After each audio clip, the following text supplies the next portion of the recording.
लेकिन साहब के चेयरमैन और सीनियर रहनुमाओं के गिर्द घेरा तंग होते ही पहले सीनियर रहनुमा पार्टी छोड़ गए और अब सूरत हाल ये है कि मुख्तलिफ इल्जामात में तहरीक इंसाफ के रहनुमा इन इल्जामात के जवाब पेश कर रहे हैं कि हम तो पार्टी पॉलिसी पर अमल दरामद कर रहे थे, ये हमारी जाती राय नहीं थी। जबकि चेयरमैन तहरीक इंसाफ सारी जिम्मेदारी काबीना पर डालते हैं कि ये तो सबकी रजामंदी से हुआ था, मेरी अकेले की जिम्मेदारी नहीं है।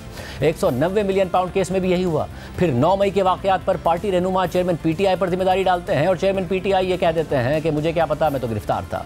और अब गुज़िश्ता 1.5 साल से इंतखाबी इस्लाहात, foreign funding case, Toshakhana case, Khyber Pakhtunkhwa और पंजाब असेंबलियों में इंतखाबात के हवाले से इलेक्शन कमीशन पर मुसलसल तनकीद करने, चीफ इलेक्शन कमिश्नर पर ज़ाती नौयत के हमले करने और इलेक्शन कमीशन के अफसरान के खानदान तक को धमकियां देने के बाद तहरीक इंसाफ के साबिक रहनुमा फवाद चौधरी ने इसे भी अपनी राय नहीं बल्कि पार्टी पॉलिसी करार दे दिया है। तौहीन इलेक्शन कमीशन केस में आज पीटीआई के साबिक रहनुमा फवाद चौधरी पेश हुए और अदालत से माफ़ी मांगते हुए केस खत्म करने की सदा की।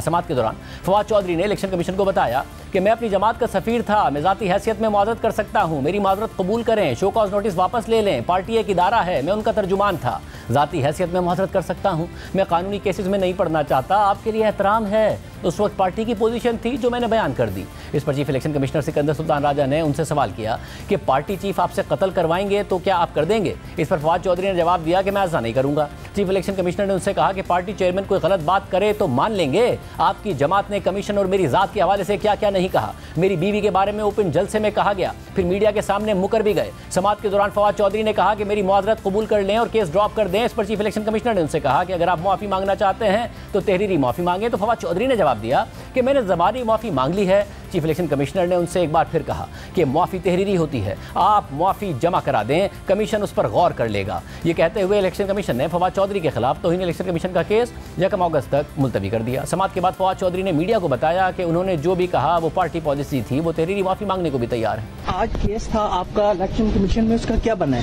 हमने कहा कि बस पार्टी का पॉइंट ऑफ व्यू था, हम तो पार्टी का पॉइंट ऑफ व्यू है ना, और बाकी अगर हमारा कोई बातें झगड़ा तो है नहीं, उसमें जो भी है हमारी माजरत तो कबूल करना। और इलेक्शन कमीशन ने माजरत कबूल की है सर आपकी?